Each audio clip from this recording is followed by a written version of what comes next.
Rádio França Internacional, emissões em língua portuguesa, são 15 horas aqui em Paris. Cristiana Soares. A Rainha Isabel II morreu ontem aos 96 anos de idade e neste jornal ficamos a conhecer os momentos mais importantes da Rainha e também as reações à sua morte. No controle técnico da emissão está Stéphane Defossé e o jornal começa agora. 70 anos foi a duração do reinado de Isabel II no trono britânico de 1952 até esta quinta-feira. Miguel Martins lembra-nos aqui o percurso da monarca. A Rainha Isabel II nasceu a 21 de abril de 1926. Casou-se em 1947 com um primo afastado, Philippe Mountbatten, príncipe da Grécia, que acabaria por falecer no ano passado. Em 1952, com apenas 25 anos, ela tinha sucedido ao pai, Jorge VI. Na altura, Isabel II encontrava-se em África em visita ao Quénia, ainda uma colónia britânica. A sua coroação torna-se no primeiro grande acontecimento a ser transmitido pela televisão para o mundo inteiro a 2 de junho de 1953.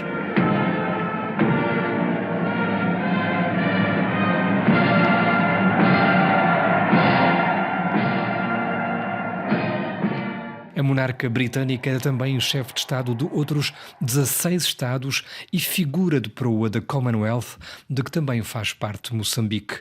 A comunidade angolófona que sucedeu à descolonização e à queda do Império, um papel que ela levou muito a peito em relação à projeção mundial do seu país, como aqui perante o Parlamento em 1977. During the last 25 years, I have travelled widely throughout the Commonwealth as its head. Em novembro de 1961, fez mesmo questão contra todos os críticos em se deslocar ao Ghana para evitar a saída da antiga Costa do Ouro da organização e, para o conseguir, dançou mesmo com Kwame Nkrumah, chefe de Estado ganês.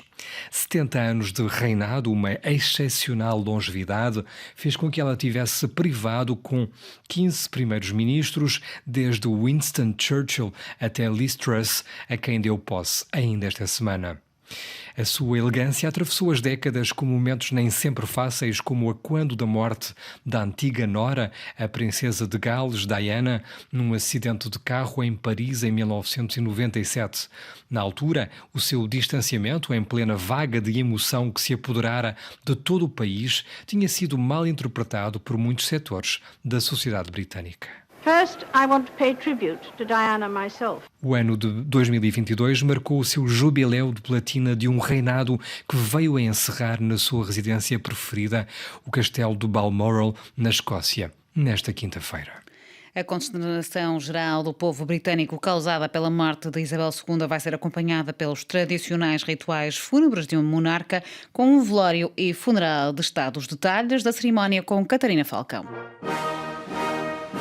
Há muitos anos que o Palácio de Buckingham preparava a morte de Isabel II, tendo chamado ao conjunto das cerimónias e procedimentos Operação London Bridge, havendo grande probabilidade que a própria rainha tenha aprovado este plano. Assim, o dia 8 de setembro, ontem, conta como o dia zero, dia da morte da monarca e em que o falecimento foi anunciado ao mundo. O seu filho mais velho, Carlos, tornou-se imediatamente Carlos III e a sua primeira responsabilidade como monarca é supervisionar todas as cerimónias fúnebres da sua mãe. Será o novo rei a fixar o calendário final de todas as exéquias. Carlos III falará à nação hoje e no sábado será formalmente declarado rei pelo Conselho de Sucessão, que se reúne no Palácio de St. James, em Londres. Ainda hoje haverá várias salvas de 96 tiros em diferentes cidades, um por cada ano de vida da rainha. O corpo de Isabel II deverá, entretanto, ser transferido para o Palácio de Holyrood House, na Escócia, onde será velado pela população durante um dia. O caixão deve então chegar a Londres, onde passará do Palácio de Buckingham para o Parlamento, com um cortejo acompanhado pela família real e uma parada militar. O caixão deverá então ser velado durante 5 dias no Parlamento Britânico. Ao fim deste período, desenrolar-se-á o funeral, com o corpo a ser transferido do Parlamento para a Abadia de Westminster, onde vão decorrer as cerimónias religiosas. A rainha vai ser enterrada na Capela de São Jorge, no Castelo de Windsor, onde o seu marido, o príncipe Philip, já está também enterrado.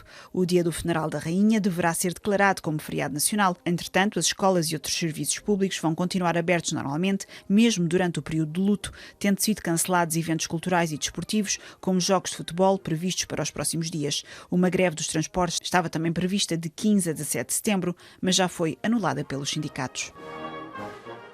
E desde o anúncio ao final do dia desta quinta-feira da morte da rainha na Escócia, foram muitos os britânicos a convergir, aliás, para o Palácio de Buckingham, em Londres. O ambiente é de lágrimas, tristeza e choque, como nos relata Bruno Manteigas. As multidões começaram a juntar-se ainda durante a tarde de quinta-feira e continuaram a formar-se ao longo da noite junto ao Palácio de Buckingham.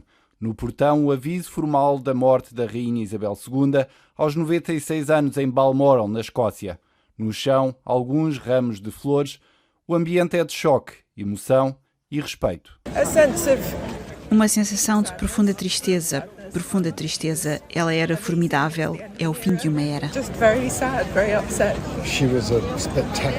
Ela era uma rainha espetacularmente boa. Era uma mulher muito forte e rija que trabalhava muitíssimo pelos britânicos. Eu simplesmente não acredito que tenha acontecido. Até chegar aqui ainda não acreditava. Estou muito emocionada porque ela era uma grande parte das nossas vidas. Hoje é o primeiro dia de luto pela morte da única monarca que a maioria dos britânicos conheceram e o primeiro dia do reinado do rei Carlos III. As cerimónias fúnebres e de confirmação do monarca deverão durar pelo menos 10 dias. Bruno Manteigas, Londres, RFI. Para Francisco Betancourt, professor no King's College em Londres, em 7 décadas a rainha Isabel II conseguiu manter a estabilidade e resistiu ao declínio do Reino Unido. Em 70 anos, o Reino Unido deixou de ser uma potência colonial, deixou de ser uma potência imperial, deixou de ter a presença no mundo que tinha até a Segunda Guerra Mundial.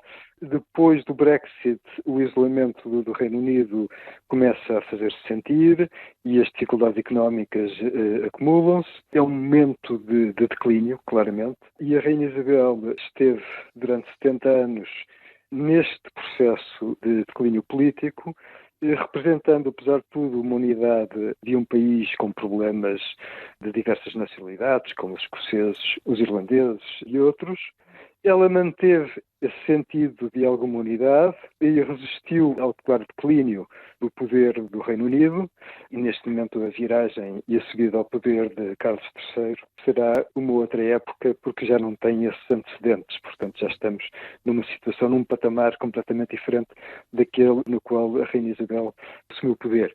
O poder monárquico, como se sabe, em Inglaterra é muito simbólico, não é real. Mas, enfim, tem esse papel simbólico que ainda é importante. Era Francisco Betancourt, professor no King's College em Londres, entrevistado por Lígia Anjos. Esta, de resto, uma entrevista que desenvolvemos mais à frente no espaço convidado.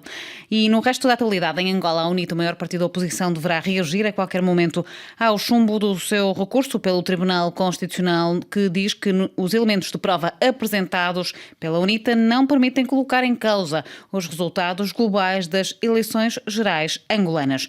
Laurinda Cardoso é juíza presidente do Tribunal Constitucional angolano. Ouça. O Tribunal Constitucional decidiu, em sessão plenária, negar provimento às pretensões dos recorrentes, pelo que declara válidos os resultados eleitorais definitivos do apuramento nacional anunciados pela Comissão Nacional Eleitoral no quadro das eleições gerais de 24 de agosto de 2022. Realçar que os acordos do Tribunal Constitucional em matéria de contencioso eleitoral são inapeláveis, pois esta Corte é a última instância de recurso nos termos do artigo 6º da Lei Orgânica sobre as Eleições Gerais, pelo que transitam automaticamente em julgado. Nesta conformidade, e uma vez concluída a fase de contencioso eleitoral, a Comissão Nacional Eleitoral poderá proceder à publicação em Diário da República da ata do apuramento nacional dos resultados definitivos das eleições gerais de 24 de agosto de 2022 para todos os efeitos legais. Na sequência, e nos termos da Constituição e da legislação aplicável à matéria, devem ser investidos nas respectivas funções o Presidente da República eleito, a Vice-Presidente da República eleito e os deputados da Assembleia Nacional eleitos. As palavras, então, da juíza presidente do Tribunal Constitucional angolano, Laurinda Cardoso, no seguimento da aprovação do Tribunal Constitucional dos resultados eleitorais. João Lourenço será empossado na cerimónia de investidura no próximo dia 15 de setembro. Aqui o ponto final deste jornal.